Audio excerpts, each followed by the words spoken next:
Round two then of the British 125cc and Open Class Championship moves to Cumbria and Brampton. First heat off the line, the 125s, and this is going to be really interesting. A deep, sandy track, and here they come. It's number one, Swanson on the inside here.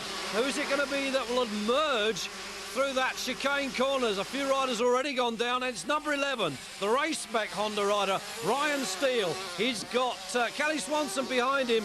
Then it's Justin Morris. Nathan Shelton, number 2, is in there as well. And we're looking back, number 3, that's Kempe.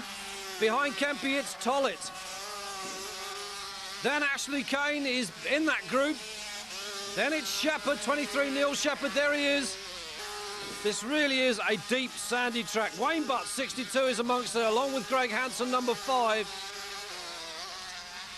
They really are struggling on these. 24, Mark Hook, he's gone down. And he's about to be passed by a whole gaggle of riders. And I have raced at this circuit in similar conditions, and believe you me, it's hard. Tony Marshall, number 12 on the RWJs. Kawasaki's had another terrible start. This lad just doesn't seem to be able to get it into gear. Number 11 then, Brian Steele.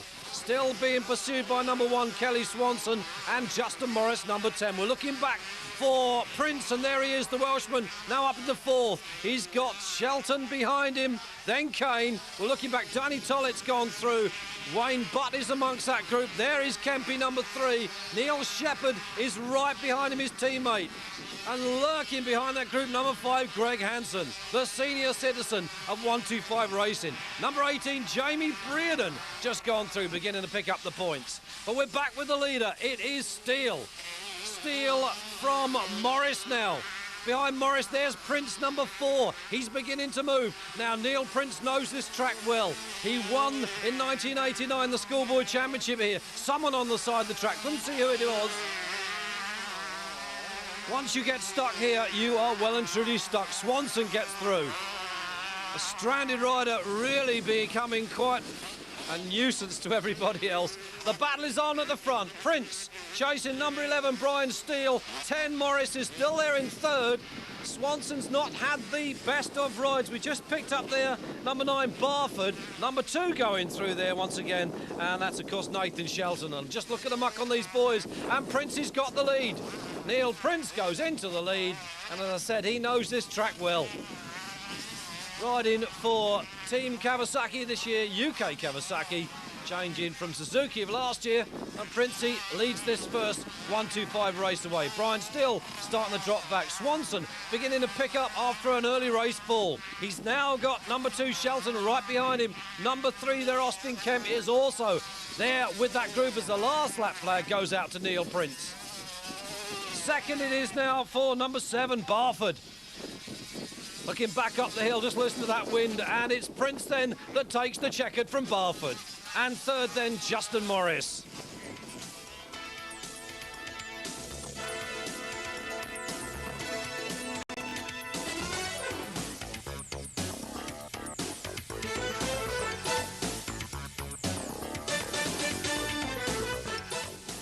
Heat 2 on the line then. Can Prince repeat his first heat win? Here they go. Gate drops up that hill.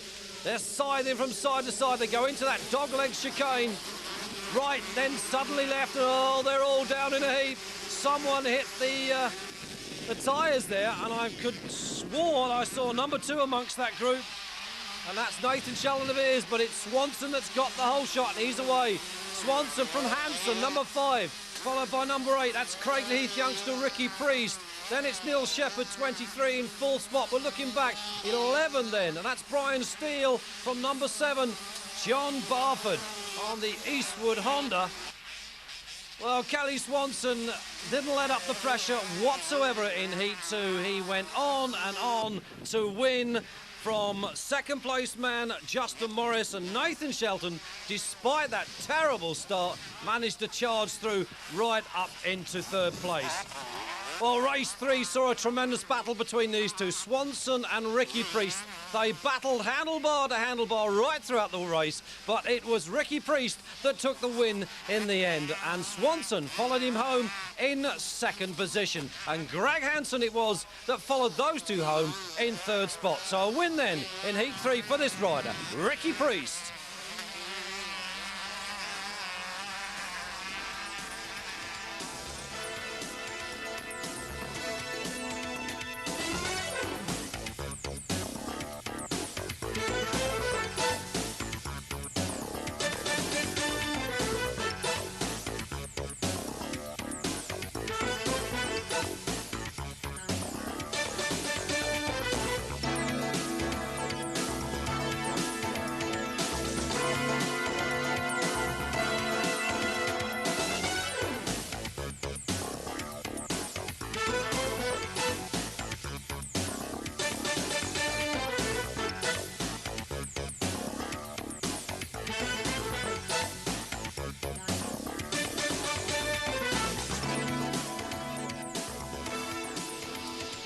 5-second board spins around. This is the first of the open class races on the line and away. And who's it going to be?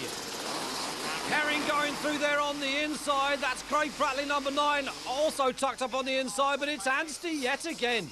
Mervyn Hole's shot. Anstey has found a way through again, followed by number 8, Paul Malin. Then that's Eastwood. 21, that's Jason Jarvis. Oh, he's lost it. Jarvis has gone down and very nearly gets run over by Cooper. Well, he's not had the best of starts again, Paul Cooper. These 250cc machines. Well, there's Nicol. He's had a terrible start. Pratley comes around on the Chasab Suzuki. Sponsored this year by an Italian forklift company, Chasab. It's nice to see somebody else getting involved in sponsorship in motocross, and we really do need people to get involved. 40 there. That's Paul Irwin. Comes around. Well, they're sorting themselves out. Oh, that's a very bad start for someone. Daniel Smith, number 10. Well, he's in trouble again. Robbie Herring here, number 3, off the bike in this opening moto and way down at the back. He's going to have to work hard if he wants some major points. Malin it is now that leads. Paul Malin from Anstey, number 4. We're looking back. Then it's Eastwood in 3rd. Look at those conventional front forks on the Honda. None of the upside-down stuff for young Mark. 5 it is then, chasing very hard Paul Cooper. This is Nicol, the defending champion, the last man to win the British 250 Championship. Number 21 is still there, Jarvis. Well, he picked himself up and he's got going again, so it's not too bad. Brian Wheeler, number 7, on the Mako. Nice to see the bikes back in action. Number 9, Craig Pratley on the Suzuki. Well, there's Herring. He is way, way down, and look at those ruts. It rained here overnight. It's very, very windy. There's no problem for Paul Malin. He leads this first heat of the open class. Mervyn Anstey settling at the moment in 2nd. 3rd then for Eastwood. We've got no Jeremy Watley here today, suffering with that broken collarbone he sustained at the previous round at Canada Heights. But there they come. And Jarvis is really beginning to go some. Jason Jarvis picked himself up from that first lap crash and is beginning to pick up the pace.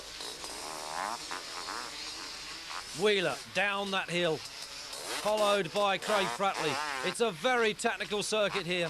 Very, very deep sand, and when it's wet, it makes it even harder. Saps the power of the bike, saps the energy of the rider. Herring having to settle back into his rhythm and try and pick up and salvage a point or two. But Malin having no problems. He is out in front and settling himself down into a 20-point lead. Looking back at second place man. We're waiting for second place man. There's the leader going through again. 2nd, it should still be. Well, there's Eastwood now, so we've seen a change. Eastwood goes to 2nd. That was Nicol just going through. There he is. That looks very much like Cooper behind him. Yes, Paul Cooper beginning to settle down in the sand here at Brampton. Very difficult to distinguish the riders when they come to us, but that is Paul Malin, your leader. A little bit of rain on the front of the camera. It's quite wet here. Eastwood still hangs on to 2nd. We're looking back for 3rd. It should be this rider, number 1, Kurt Nicol, still recovering from that shoulder injury or arm injury that he picked up in December. And listen to the wind. Malin wins. Heat 3 saw a better start for Robbie Herring. He led off the gate, and that's where he stayed right throughout the race on the RWJ's 250cc Kawasaki. Robbie Herring, 2-stone lighter for 1994, looking very much a contender. Kurt Nicol, a fine race for him today, finishing 2nd to Herring in the 3rd heat. Mark Eastwood, a courageous ride after falling in Heat 3, breaking his collarbone, got back on the bike to finish 3rd and 3rd overall. Paul Malin winning the first 2 heats, fell in Heat 3 and came from dead last to 4th and to take the overall win. But it was Robbie Herring that won Heat 3.